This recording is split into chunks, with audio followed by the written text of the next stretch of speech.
Boom, and we're back. My name is Andre, and I'm here with my buddy Jake. We still don't know the name of the podcast yet, but that's okay. We're gonna get through this. Our main topic today is why failing is not failure. Um, the failure label is a pretty powerful thing, and nothing makes us feel worse than failing when we aren't thinking about it in the right way. But in reality, failure is just a part of improving, and it really needs kind of a rebrand or a reframe if you want to get anywhere in the development of anything that is, going to help your life, whether it's a skill or a health metric or all kinds of different things. You need to get comfortable with failure and process it in a healthy way. So the biggest problems with the failure label, as far as I can see, and we're going to probably run into some more of them, is that the first one is that it kind of messes with your sense of self worth. The second one is that failing is actually a requirement to learn anything, and the third one is when you don't expect to fail, it really messes up your progress because it's so much more jarring. Do you have any initial thoughts, Jake? Yeah, failure. It's interesting framing this as a label because I think that's exactly what it is for many people. It becomes part of people's identities, and it seems like it's this fixed quality that I am a failure instead of saying I have failed at something, like, or this didn't go the way I would have liked it to. We just like embody these failures, and I mean, we could sit here and probably try to psychoanalyze ourselves and others of like, where does this label come from? It's a very common one. I mean, clearly it comes from our childhood and how we're how we're raised and the words we're used and how we're labeled, how we label ourselves. And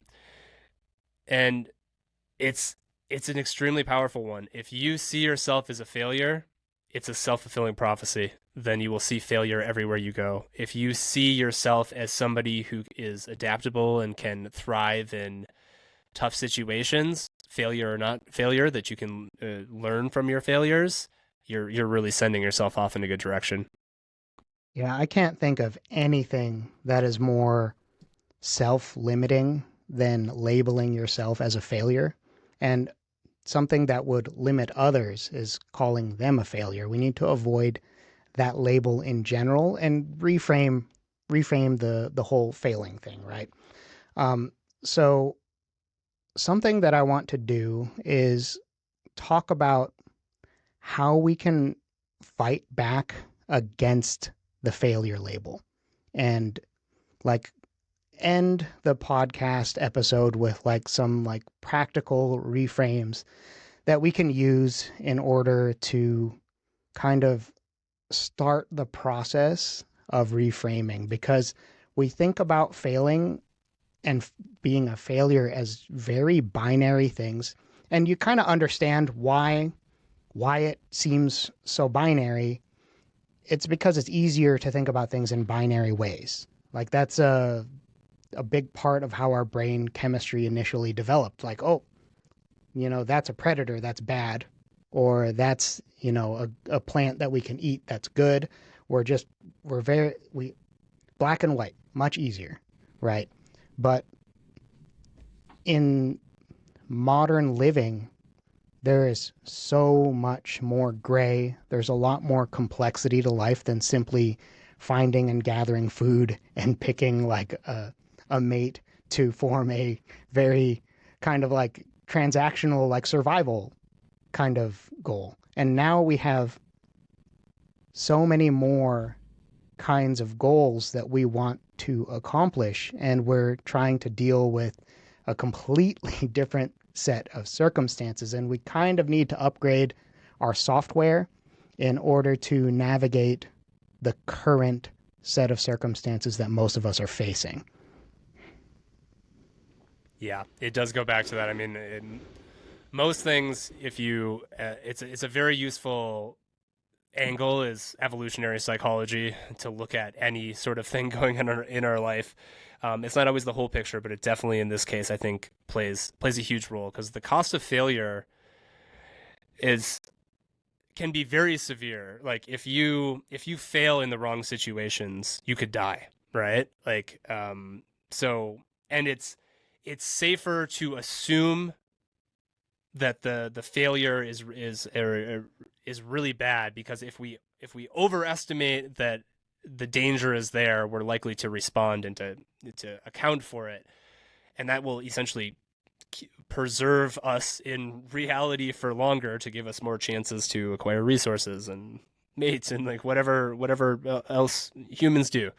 And but the psychological cost of that is huge. It's huge. So we're so tuned into to see negativity and to really take it hard when we fail, because in some at some unconscious level we're fighting for our survival, and when we fail we feel like we're risking it. So it's a really big deal to us. Yeah, like before, failing meant dying to a predator or something.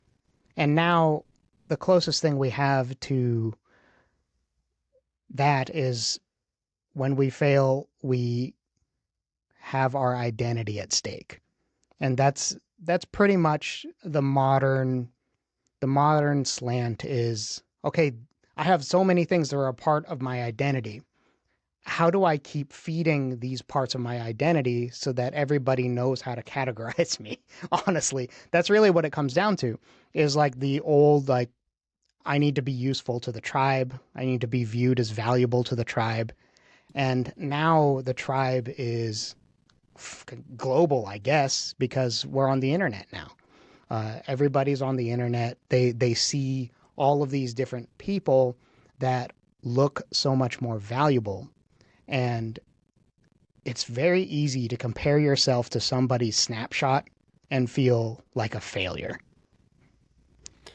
Yeah, the internet does us no benefits when it comes to this, because nobody's out there showing their failures on on social media or the internet in general. I mean, there are a few ones, and they're great, and those stories are great. But generally, those failures are only shared after they've had success, right? Nobody's on the Exactly. internet being like, "Check out, here's my life. It sucks," and blah blah blah blah. Like, there's always a story attached to it where like, I Yeah. used to suck, now I don't. Yeah. There's Yeah. a You lot of don't. people out there sucking.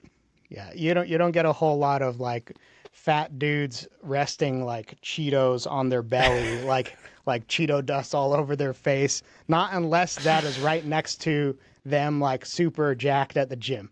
Like it's not. It's you're not. So if you're currently in, you know, your Cheeto dust phase, I guess. It We've all feels been there. pretty bad. It feels pretty bad, right? So yeah, you can't. You gotta like measure yourself against something different, and you have to measure yourself against other people. That's part of being human. You cannot avoid that. That's how else are you going to get perspective on where you're at as far as your value and all of the things that you're supposed to be doing. However, that's different than being averse to failing at things. You don't have to be failing in public. People talk about that like it's some fucking massive, like, you should do No. You could do a lot of your iterations invisibly. There's no problem with that. And then you can build up your stack of successes, even if they're small. And you need to recognize the small gains for where they're actually showing up, right? And part of those small gains is recognizing that, okay, so I failed this time and I improved this thing. I'm going to keep that improvement. I'm going to look for another improvement in time two, which might also be a failure or a limited success. You could call them limited successes, whatever you need to do. You just have to buck that label. It's not black and white. You said it exactly right. Like there's no complete failure, except maybe in some very extreme cases you could label something a complete failure, but generally it's not. It's a spectrum. The outcome, you didn't get the outcome, maybe that's the right way to say it, is like it wasn't the outcome that I wanted, but that doesn't mean that there wasn't good things that came along with that. Every everybody, it's literally impossible if to do anything in this world without failing at it even if you nail the first time, sometimes that just happens, but you're going to fail in the future. And it's, I mean, one way to look at this is just looking at the time perspective of it, right? Like you only fail if you stop. Like I see people say this all the time, but it's like it's absolutely true. Like what time scale are you looking at it? Sure, if you stop the clock right now after you just tripped and fell on your face, sure, maybe you failed, right? But you get back up, you look at the ground. Okay, I see what I tripped over. Next time I walk this way, I'm not going to trip. And the next time you don't, and you're moving forward. So it's really just a time scale thing. Yeah, for sure. The time scale thing is like the most wonderful reframe that we can do for ourselves, because you fail when you stop is like a pretty good way to put it. Because whenever you stretch out the time scale, everything becomes like a development activity, right? So when we're aiming for a 10-year goal, and our goal is to iterate and get to that goal and try all these different things and do all these different steps, it changes like your holistic view of what's actually going on.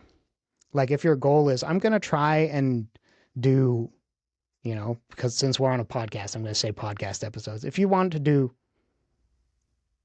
get to a certain quality of speaking, you don't measure it after your first episode.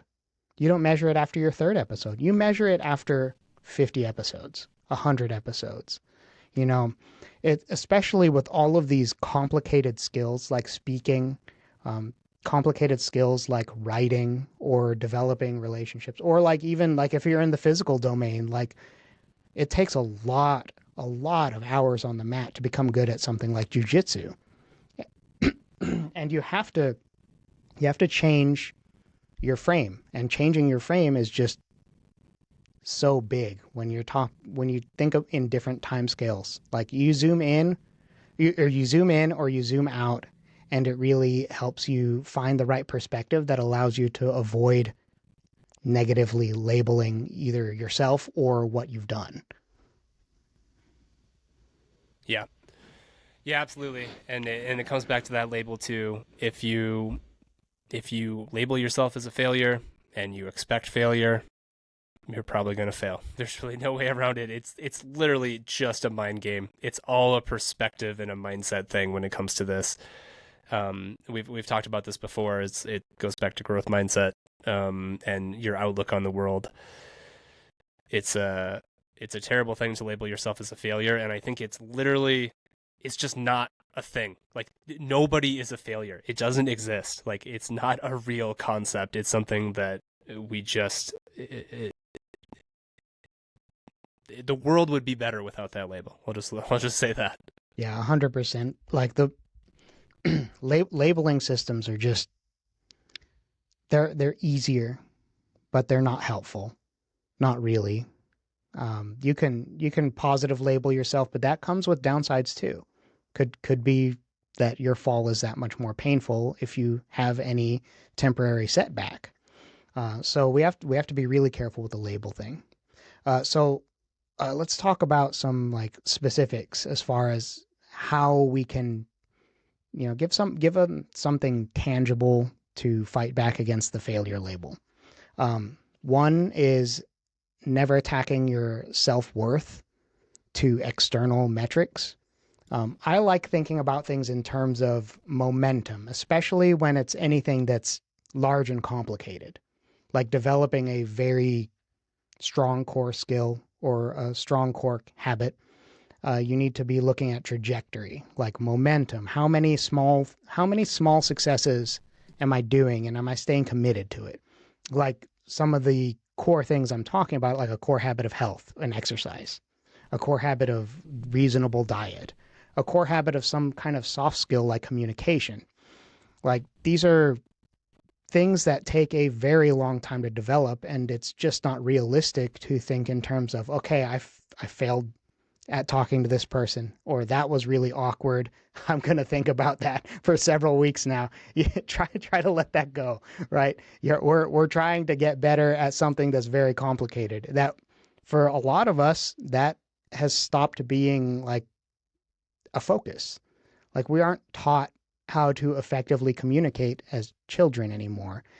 There's kind of like the screen time babysitter thing that's happening now, which is I hate it.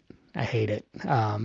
It's dangerous. And it's dangerous. It's like it's creating a bunch of people that have poorly fleshed out social skills. And I have to say, that is something that I struggled with. I was like part of the first generation of people. I mean, you're the same age as me, basically.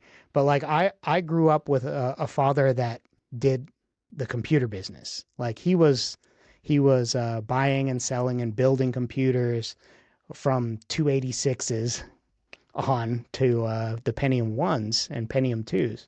So he was in I was already hitting screen time when I was really like young. Like that was I was a small child when those things were happening, and they've been kind of like a bedrock of how I interacted with the world since I was very very young. And I ended up like addicted to like the MMORPG games. Like shout out to Ultima Online, one of the Oh, it, don't even get me started on Ultima Online. wait, you That played was, that too? oh my gosh, that was a huge part of my childhood. Oh my god, me too. I mean, I went on like 48-hour benders on Oh Ultima god. Online. Yeah, yeah. So that was my first business. I was like 10 or 12, whatever it Me too, was. man. I sold gold on UO. That was like one You of the did it first. too? Yeah, Yeah, yeah, yeah. yeah. Did you use ICQ? I did a little bit. Yeah. Yeah, yeah. I had like an ICQ network, which let's make it more digestible. It's like AOL Instant Messenger for certain age groups, and then I guess now it's what is it now? Like what is the equivalent now? Tech like it's not text messaging. What is it like? What's like what is it that the people on dating sites always try to get you to go on? Oh, I don't know, but like like it was primitive like messaging. Telegram, I guess people use Yeah. Telegram. Um And it was more there's anonymous. Like it wasn't as intimate as like a phone, like a text message is, because yeah, yeah. yeah, you didn't really know identity. Totally. Yeah, it was like 11 digits of random numbers with no screen, no screen name, whatever. Yeah. Um, and you just knew who it was. But yeah, yeah, but that was my first business. Did when did you stop?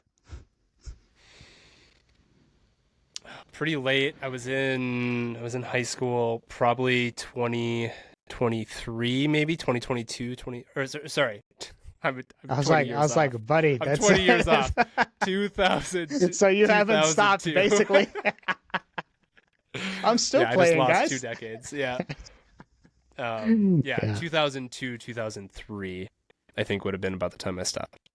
yeah. You're what, 36? 36, yep. 36. I'm 34. So I was younger when I was doing it. And yeah, I stopped right around the time. Yeah, I think I stopped at a similar time. I was just 2 years younger. And like that was my first like stint of entrepreneurship. I made like a few $1,000s. I was like riding that high as a 12-year-old. I That's had like amazing. a I had like this big network of people, and like I just understood all of the prices. So I was doing all of this pricing arbitrage and connections and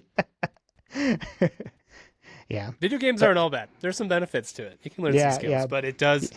I mean, the social skill thing, which is kind of where we started on this. Like, yeah, you develop social skills online through a video game. It definitely doesn't transfer one to real life. Not even Yeah. close.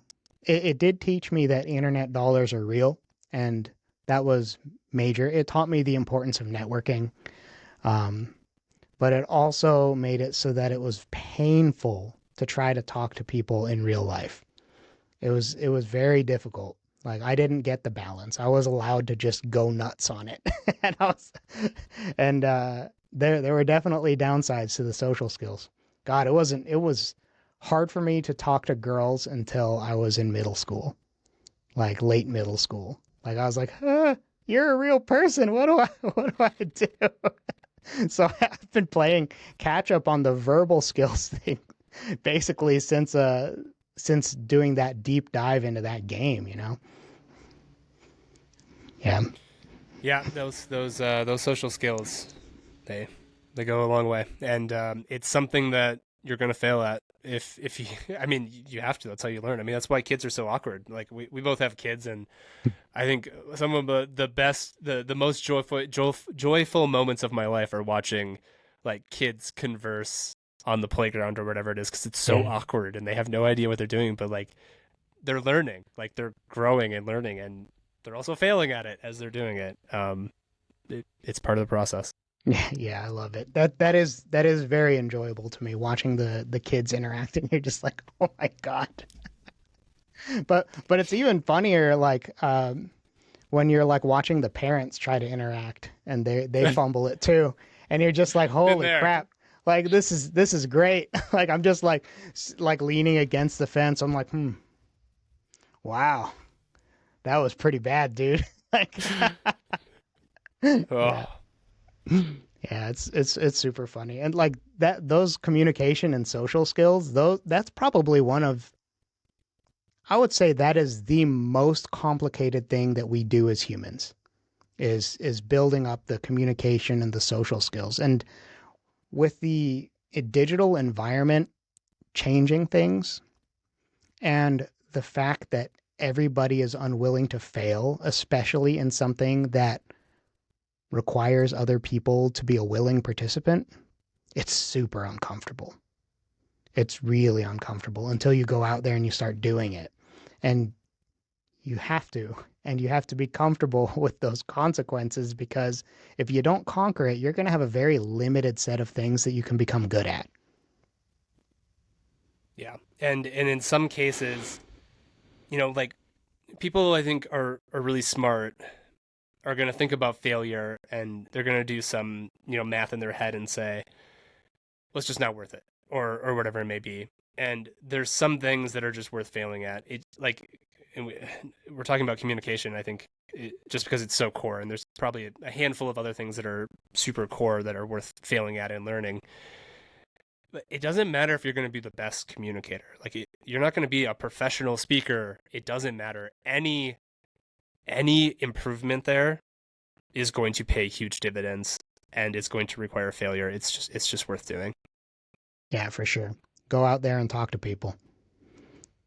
Even if it's just the old lady at the checkout line in the grocery store. Like you gotta do Yeah. these things. Like that's pretty low stakes. They're delighted to talk to people who are not just like bent in a sea looking at their phone. Yep.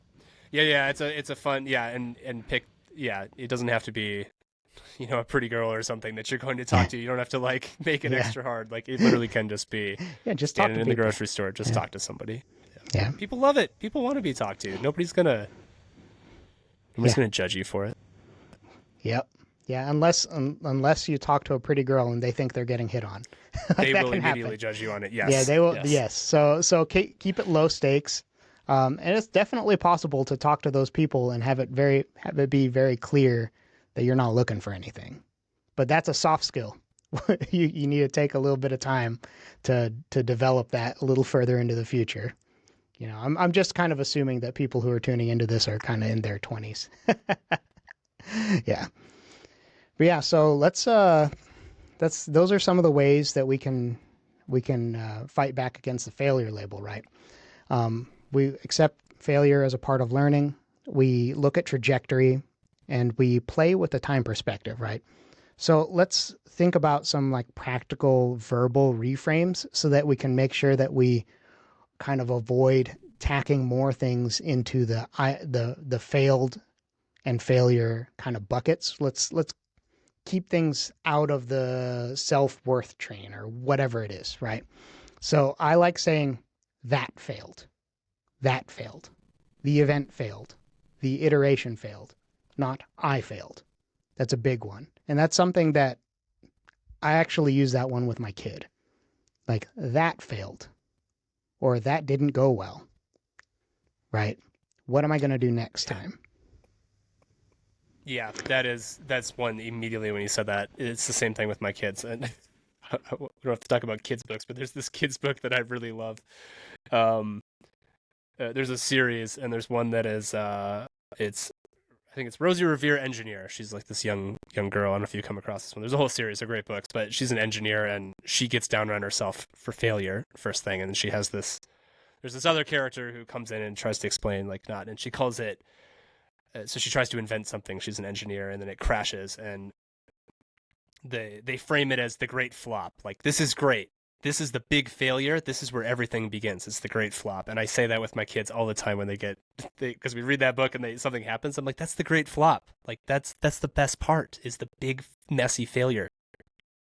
Yeah, yeah, that's cool. I think I have different sets of books because I have a boy, but Totally. yes, yeah, yeah, that's a really good like lesson to have sitting in a book because it's super valuable. And I don't know if there's a whole bunch of books that attack it that directly. That's a really good book to have on the shelf.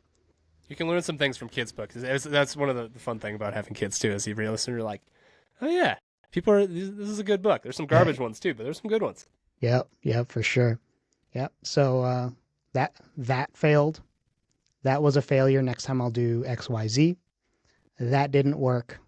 I need to work on XYZ and all these kinds of things that are like, you want to empower yourself to make changes. You do not want to put yourself in a box. That is ultimately the most important part of reframing the failure, is that it's a temporary thing. It's you don't get stuck there. You don't ever want to get stuck there. You don't ever have to be stuck there. There's a way that you can reframe it to where you get it next time. Right. It's empowering yourself. I think I don't know if you said it exactly this way or if I'm paraphrasing, but let's see if I can get it right. Because the words, I think the words are so important here. Like, the words are subconsciously, they're seeking into our brains, and it's like, that failed.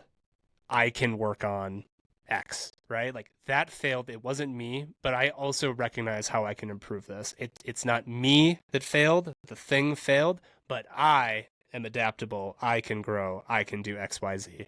If that is like the automatic program running in your brain, you're in a good spot. Yeah, yeah. I think that's a pretty good spot to end it. Failure's good. Go out and fail, Let's do it. and enjoy the process. And we will see you next time.